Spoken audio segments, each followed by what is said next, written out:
Assalamualaikum warahmatullahi wabarakatuh. Salam sejahtera untuk kita semua. Perkenalkan, nama saya Fitria Puspa Ahdiati dengan NPM 2023 14500 dari kelas R2G Pendidikan Ekonomi Universitas Indoprasta PGRI dengan rekan saya. Halo, nama saya Salma Latifah, NPM 2023 145000952. Di sini, kami ingin menjelaskan materi tentang keragaman makhluk hidup sebagai tugas mata kuliah dari Ilmu Kealaman Dasar dengan dosen pengampu mata kuliah Ibu Mimanisma SEMM. Tanpa menunggu lama-lama lagi, mari kita simak video berikut.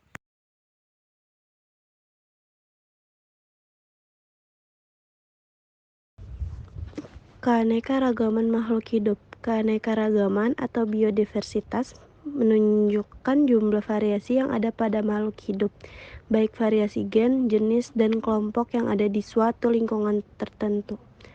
Keanekaragaman hayati yang ada di bumi kita ini merupakan hasil proses evolusi yang sangat lama, sehingga melahirkan bermacam-macam makhluk hidup. Keanekaragaman hayati dapat dikelompokkan atas keanekaragaman gen, jenis, dan ekosistem. A. Keanekaragaman tingkat gen.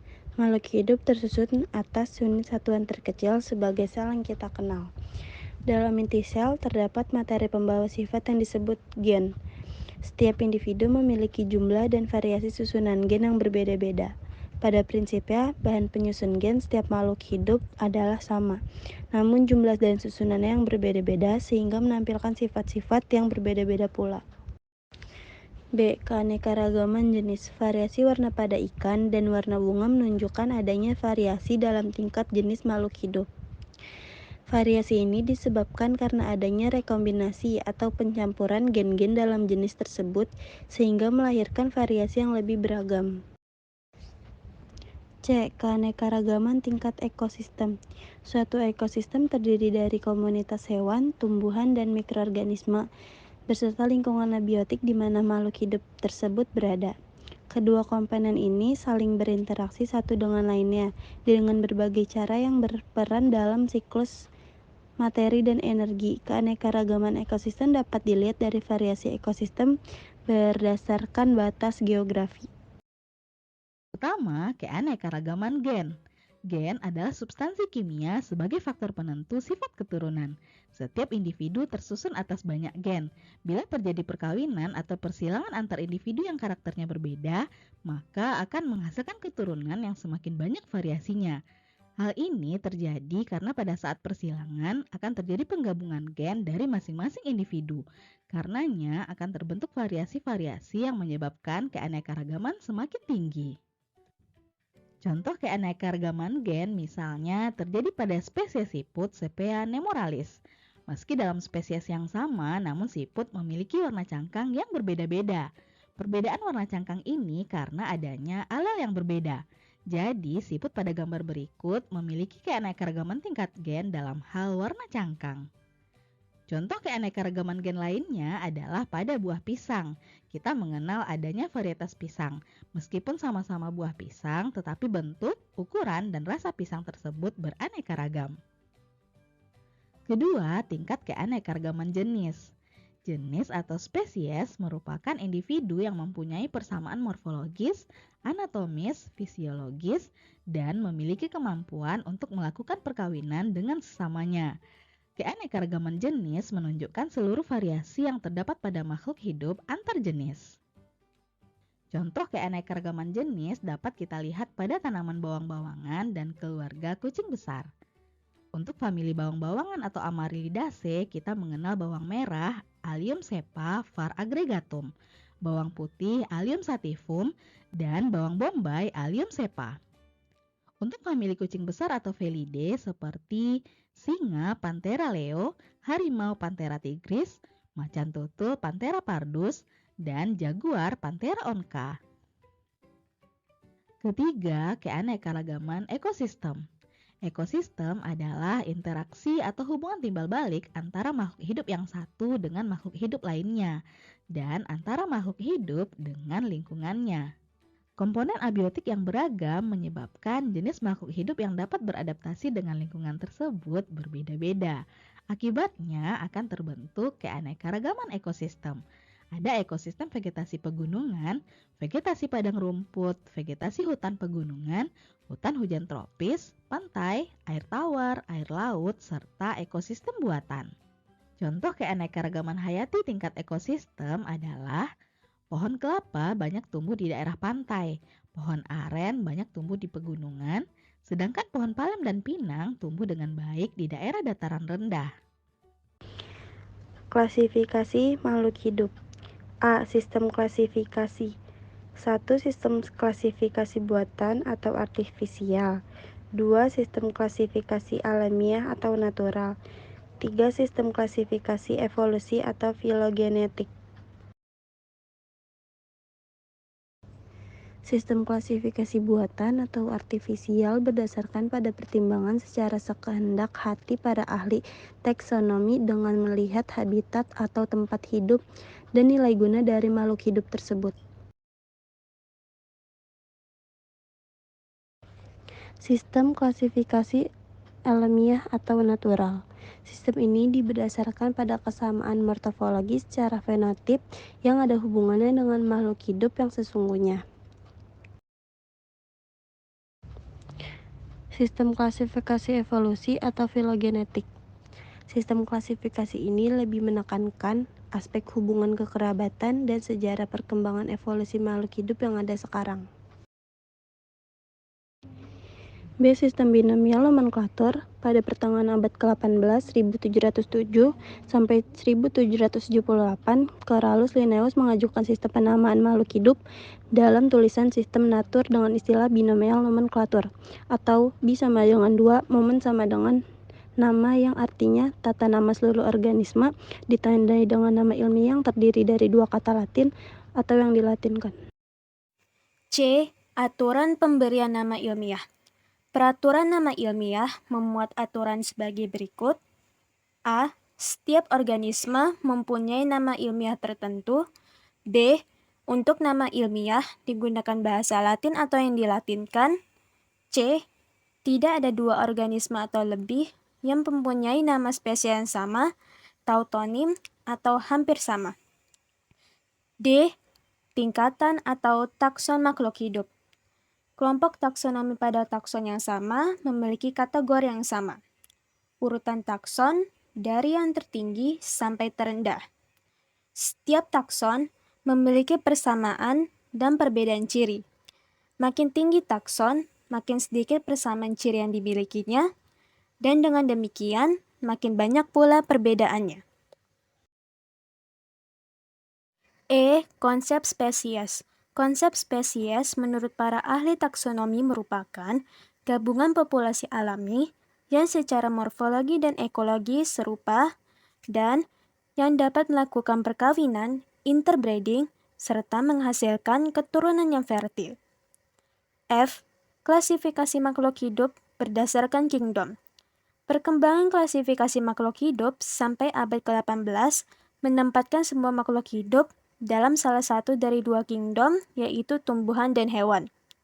Pada masa berikutnya, para ahli taksonomi mengamati ada perbedaan kelompok makhluk hidup selain tumbuhan dan hewan, yaitu jamur, fungi, sehingga makhluk hidup dikelompokkan menjadi 3 kingdom, yaitu hewan, tumbuhan, dan jamur. Klasifikasi makhluk hidup adalah cara pengelompokan makhluk hidup berdasarkan kesamaan dan ciri yang dimiliki. Jadi, tujuan dari klasifikasi makhluk hidup adalah untuk mempermudah, mengenali, membandingkan, dan mempelajari makhluk hidup.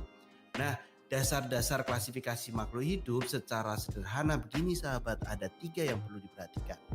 Yang pertama adalah klasifikasi berdasarkan kesamaan dan ciri yang dimiliki. Secara mendasar seperti itu. Yang kedua, klasifikasi berdasarkan ciri-ciri bentuk tubuh atau yang sering dikatakan adalah morfologi dan organ dalam tubuh atau anatomi. Baru yang ketiga, klasifikasi berdasarkan ukuran, tempat hidup, cara hidup, dan manfaatnya. Ini adalah 3 secara mendasar dasar-dasar klasifikasi makhluk hidup. Baru sahabat, kita akan pelajari sistem klasifikasi yang saat ini digunakan, yaitu sistem klasifikasi Linnaeus. Apabila sahabat tahu nama lengkap Linnaeus nih siapa nih? Bapak taksonomi. Sahabat bisa tulis di kolom komentar deh. Nah, ini yang menentukan sistem klasifikasi makhluk hidup berdasarkan takson atau tingkatan takson. Sahabat bisa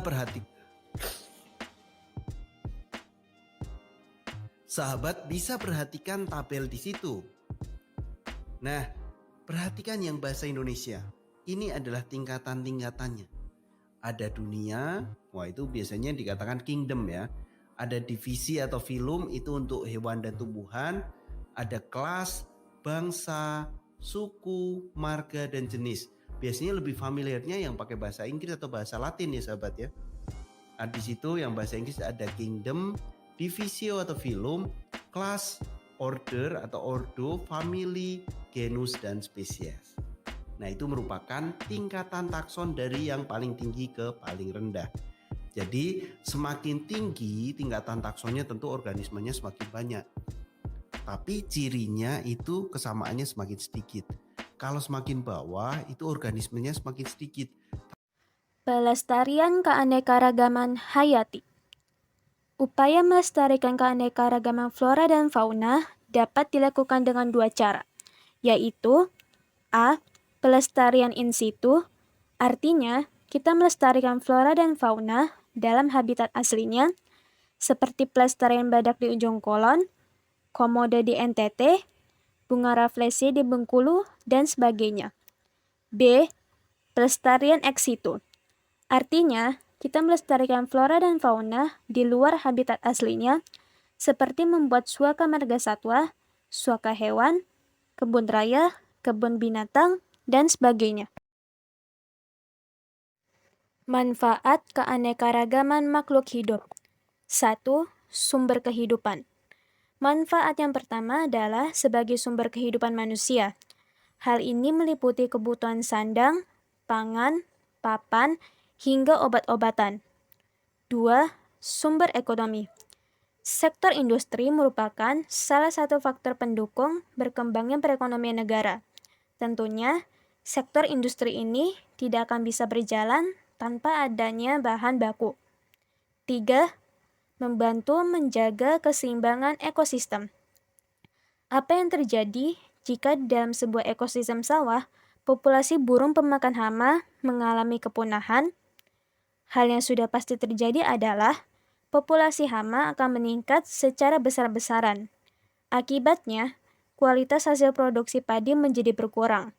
Oleh karena itu, keanekaragaman makhluk hidup berfungsi untuk membantu dalam menyeimbangkan ekosistem. 4. Membantu mencegah terjadinya kerusakan lahan. Banyaknya jenis tanaman yang tumbuh di suatu lahan akan melindungi lahan tersebut dari terjadinya erosi atau pengikisan tanah yang disebabkan oleh air hujan. 5. Kemajuan ilmu pengetahuan dan transportasi. Keanekaragaman makhluk hidup dapat digunakan sebagai objek penelitian.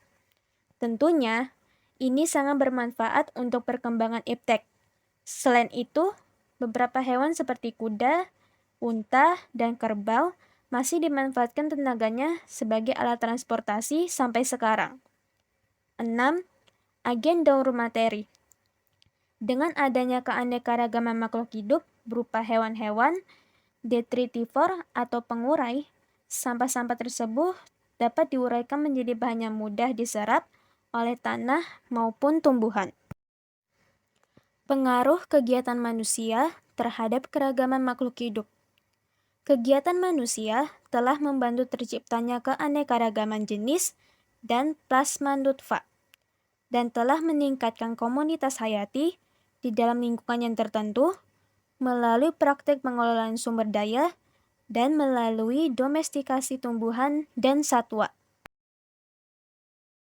Adanya keanekaragaman tumbuhan dan hewan memberikan banyak manfaat bagi kehidupan manusia. Beberapa manfaat tersebut adalah sebagai bahan pangan, bahan sandang, bahan bangunan, alat rumah tangga, untuk budidaya, sumber plasma nutfah, untuk keilmuan, bahan obat-obatan, dan keindahan. Sumber bahan pangan atau makanan dari berbagai jenis tumbuhan dan hewan diantaranya bahan makanan pokok seperti padi, jagung, gandum, sagu, dan ubi. Lauk pauk misalnya ikan, ayam, sapi, kambing, dan udang. Sebagai sayuran seperti bayam, kangkung, kubis, dan lainnya, serta buah-buahan. Bahan sandang atau pakaian yang berasal dari berbagai jenis tumbuhan dan hewan antara lain kapas, ulat sutra, dan rambut domba. Beberapa jenis tumbuhan yang dapat digunakan sebagai sumber bahan bangunan dan alat-alat rumah tangga antara lain pohon jati, mahoni, bangkirai, sengon, ulin, pohon kelapa, dan bambu. Berbagai hewan dan tumbuhan dibudidayakan manusia sebagai sumber pendapatan. Budidaya tersebut misalnya dengan memelihara ayam petelur, ayam pedaging, sapi perah, perikanan air tawar. Sedangkan budidaya tumbuhan seperti tanaman buah-buahan, sayuran, rempah-rempah, tanaman hias, dan tanaman perkebunan. Plasma nutfah merupakan substansi pembawa sifat keturunan berupa organ utuh atau bagian dari tumbuhan atau hewan yang dapat dimanfaatkan untuk menciptakan organisme unggul yang baru. Plasma nutfah akan mempertahankan mutu sifatnya. Misalnya, padi rojo lele akan mewariskan sifat pulen dan rasa enak dari rojo lele kepada generasi berikutnya. Singkong mentega akan menurunkan sifat-sifat singkong mentega. Ubi jalar cilembu akan menurunkan sifat-sifat ubi jalar cilembu. Begitu pula kelompok-kelompok tanaman atau tumbuhan lain dalam menurunkan sifat-sifatnya. Seiring berkembangnya ilmu pengetahuan dan teknologi, perkembangbiakan hewan dan tumbuhan dapat dilakukan dengan metode-metode mutakhir dan akurat, seperti kultur jaringan pada tumbuhan atau cloning pada hewan. Contoh pemanfaatan tumbuhan dan hewan sebagai obat-obatan antara lain, buah mengkudu berkhasiat untuk mencegah dan mengobati penyakit tekanan darah tinggi dan diabetes, tanaman kumis kucing berkhasiat untuk menghancurkan batu ginjal, cacing tanah untuk mengobati penyakit tifus. Beberapa tumbuhan dan hewan dapat dimanfaatkan keindahannya, seperti tanaman anturium, tanaman hias monstera adansoni, dan burung murai batu.